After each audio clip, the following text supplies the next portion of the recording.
Oi, gente, tudo bem? Eu sou a Lara, eu sou aluna de enfermagem do 8º período da Universidade Federal Fluminense e hoje eu tô aqui para abordar um tema muito importante com vocês, que é o tema de educação sexual. Esse tema, ele ainda é um tabu na nossa sociedade, ele é um tema muito polêmico. E eu gostaria de começar fazendo uma pergunta para vocês e que no final da aula eu gostaria que vocês me respondessem no WhatsApp, que seria, vocês acham que a educação sexual é um tema importante para ser abordado nas escolas? Então, eu vou começar explicando o que é educação sexual.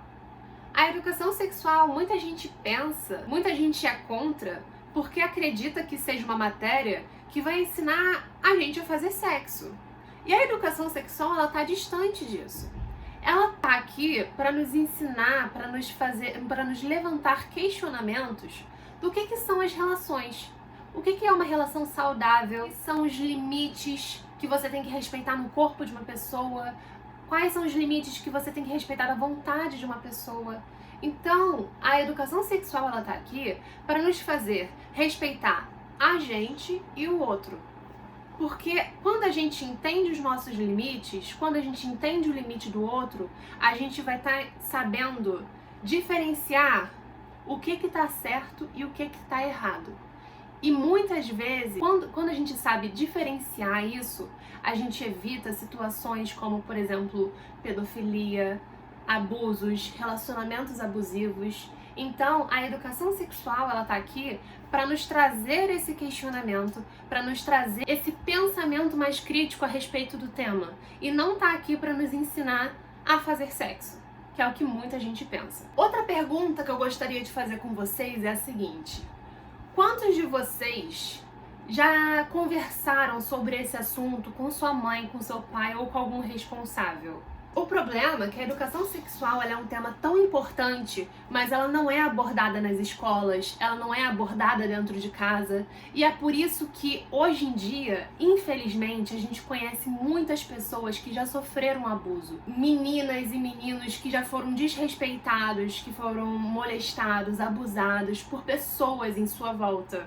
Pode ser por parente, pode ser por um desconhecido na rua, e que muitas vezes, por ela não ter esse conhecimento, por não ter esse contato próximo sobre esse tema, não sabe diferenciar que é uma coisa errada. Eu queria trazer para vocês um assunto que aconteceu recentemente aqui no Brasil, que foi o caso de uma menina de 10 anos que ela foi abusada por um parente muito próximo durante 4 anos da vida dela. Que esse caso ele só tomou uma grande repercussão porque no final da história a menina engravidou e ela conseguiu uma ação judicial que permitisse que abortasse. Onde eu quero chegar com isso tudo? Muitas pessoas questionaram por que essa menina durante todo esse tempo não chorou, não reclamou, não contou pra mãe a situação que ela estava passando. Se a menina ela foi abusada por 4 anos e ela engravidou aos 10, então ela começou a ser molestada e abusada, estuprada desde os 6 anos de idade.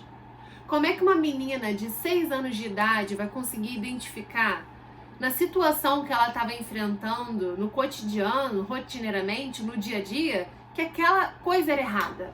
Ela nunca foi ensinada que aquilo que estava acontecendo com ela era errado, então ela não tinha capacidade de identificar que o que estavam fazendo com ela, com o corpo dela, era errado.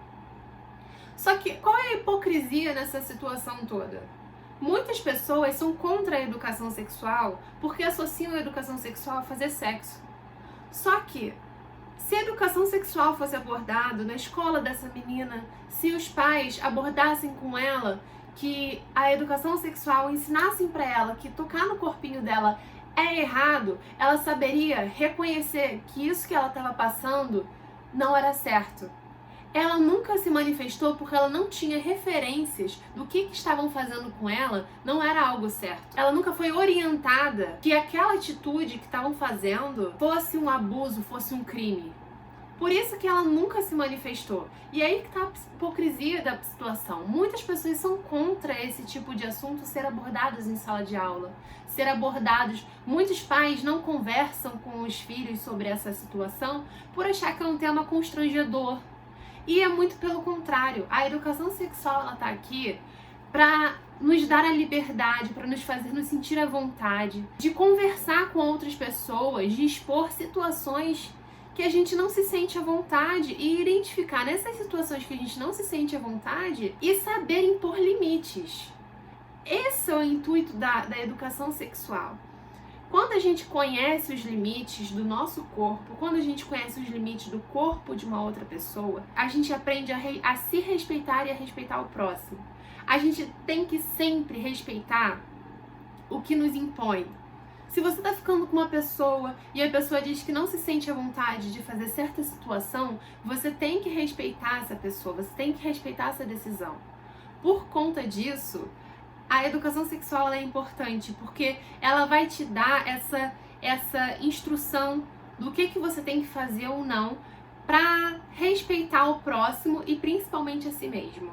Oi, turma, tudo bem? Meu nome é Raquel, sou colega da Lara. Também estou cursando o 8º período de enfermagem pela UF. Nós vamos continuar falando um pouco sobre educação sexual, que era o que a Lara estava falando com vocês até agora. Primeiro, vamos explicar exatamente como a gente pode definir violência sexual. A violência sexual é qualquer ato de cunho sexual ou mesmo tentativa em que se usa da força ou opressão. Ou seja, não é só estupro. E apesar da maioria dos casos que a gente conhece terem como vítimas mulheres, a violência sexual ela pode acontecer com qualquer pessoa. Homem, mulher, adulto, idoso, criança. E diante dos traumas e das consequências que isso traz, é importante que a gente saiba o que é considerado violência sexual no nosso país. No Código Penal brasileiro, existem algumas leis que nos protegem contra esse tipo de violência. Eu vou citar aqui as mais importantes. A primeira é a Lei contra o Assédio Sexual, que é mais voltado para o ambiente de trabalho, que é do artigo 216 do Código Penal, que é descrito como constranger alguém com o intuito de obter vantagem ou favorecimento sexual, prevalecendo-se da sua condição superior e hierárquico ou ascendência inerente ao exercício de emprego, cargo ou função. Existe também a Lei da Violência Sexual mediante Fraude, do artigo 215 do Código Penal, que é quando o agressor usa de algum recurso para impedir que a vítima fale a vontade dela. A gente pode citar como um exemplo o caso do médium João de Deus, que ele usava da religião dele para abusar das vítimas. Mais um crime de violência sexual do nosso Código Penal é o crime de estupro, do artigo 213, que é quando se usa de violência ou ameaça para ter relação sexual ou qualquer ato que envolva os órgãos sexuais da vítima sem o consentimento dela, ou quando se permite que isso aconteça. E por último, recentemente foi implementada a lei da importunação sexual, que é o que nós chamamos de assédio. Diferente daquilo que eu citei anteriormente, que era o assédio mais voltado para o ambiente de trabalho, que é considerado importunação sexual. Ofensas, gestos ofensivos, tocar, apalpar, forçar o beijo, puxar o braço. Vale reforçar que nessas situações, a vítima nunca é culpada pelo assédio que ela sofreu, independente da roupa que ela estava usando, do local em que ela se encontrava, da situação em que ela se encontrava, ela não permitiu. E, infelizmente, esse tipo de violência, esse tipo de crime, ainda é muito frequente e pode acontecer com qualquer um de nós. E por isso é importante que a gente entenda o espaço do corpo do outro. Agora eu vou deixar uma foto que explica como a gente pode denunciar algum crime de assédio ou de estupro. Então, mudando um pouco de assunto, mas ainda dentro da educação sexual, vamos falar agora dos métodos contraceptivos. Depois da aula, eu até queria que vocês colocassem lá no grupo do WhatsApp quais métodos vocês já conheciam e também quais vocês gostaram de conhecer. O que são os métodos contraceptivos? Resumidamente, são métodos utilizados para evitar uma gravidez indesejada. Existem muitos tipos diferentes disponíveis e, apesar deles terem a mesma função, eles agem de forma diferente. E é por isso que é muito importante que a gente procure um profissional de saúde para poder definir junto com ele qual método mais se encaixa na nossa vida, para o nosso organismo. A gente pode separar os contraceptivos em 2 grandes grupos.